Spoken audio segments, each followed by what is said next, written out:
Good morning. We are headed to the Fort Worth Mustang show. This is not a coffee talk. I do have a coffee, but this is not a coffee talk. This is, I don't know, maybe like episode 1 of the journey to the Mustang Magic or something. I don't know what it's going to be. But anyways, I'm going to pick out a horse for the Mustang Magic. I'm getting a mare for that. I debated it for a while, and then I was finally like, I want to do it. I ended up not bringing the one that I had started for this show because I was just a little burnt out at the time, and I needed a little break. So I took my little break, and I'm ready to get back at it. I'm excited to start a new one. I tip trained one this last week, and it wasn't too bad. I think it took 7 days to get the tip requirements, and so I'm ready to do one for another makeover and work on a freestyle. And so I thought I'd bring up what I would look for in a horse. I've been around some pretty good horsemen, and I've observed what they want. And they say, "Oh, I look at the shape of them, and I look at the way they move, and I look at the headset, and I look at the way it ties into the neck and the shoulders." And you know what I noticed watching all these guys? They walk in, they get vibes from one, and that's what they go with. It's a lot like walking into a bar and looking for a lady. Like, you get vibes, and you go with your vibes. And so that's when people ask me how I pick, I normally tell them I pick the pretty one, like I did when I got married. But the main thing is, like, it's not, you can say all these things you pick from and use, and honestly, in my opinion, most of it's crap. People go with the one that they're drawn to, like a moth to a flame, and so the other little deal, they announced the pick order yesterday, and out of 28 people, I get to pick 27th. That's right, there's only one guy in a worse spot than me. But I want to tell you a little story about that. When I got the pick order, I was just sitting down for dinner. Like, I'd worked all day, I'd given a lesson till almost dark, and I got that pick order of 27th, and saw all the people in front of me, and I threw my sucker in the dirt. I was mad. I was gonna quit, and I felt I was a victim. I couldn't believe I'd been victimized like this. Like, how would they do this to me? And that lasted about 60 seconds, maybe not even, maybe 45 seconds. And I was like, hey, somebody's got to be 27th pick. Why not me?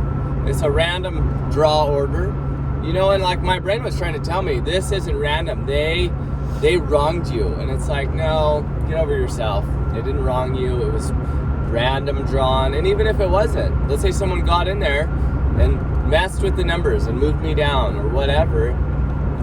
This is, whatever's meant to be will be. We go to church every Sunday. We believe in God's plan.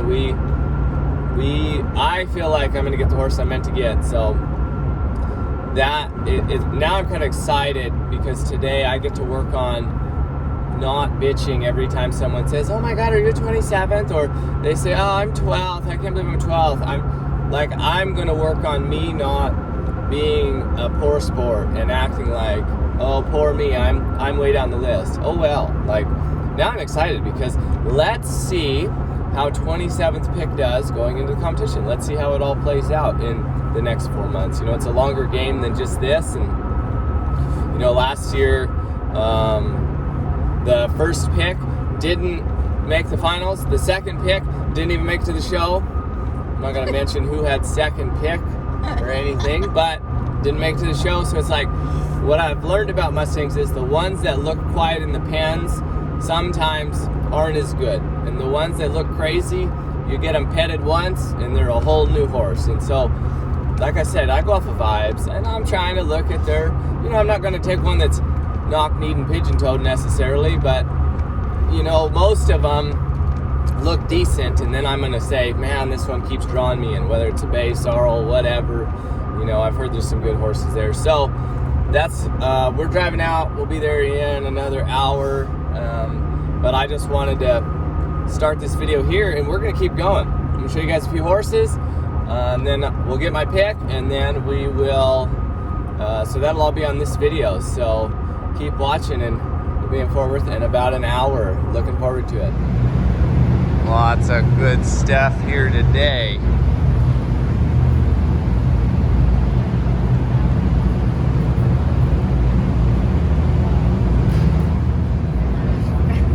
Come on, girl. We got her loaded up, headed home. I'll show you a couple videos of her real quick. She is a black mare from, do you know where she's from? From the wild. I'll show you those right now.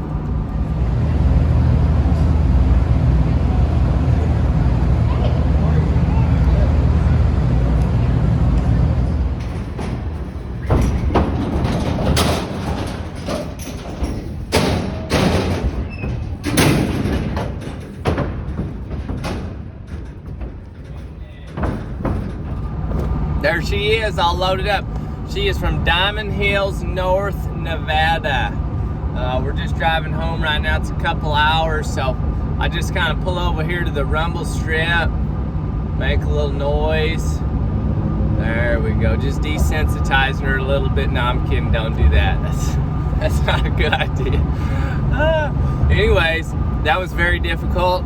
It was hard. We were down the list. I think we ended up 23rd to pick because the people had dropped out. Oh man, I don't even know. I had some I wanted. There were so many good looking horses there, color.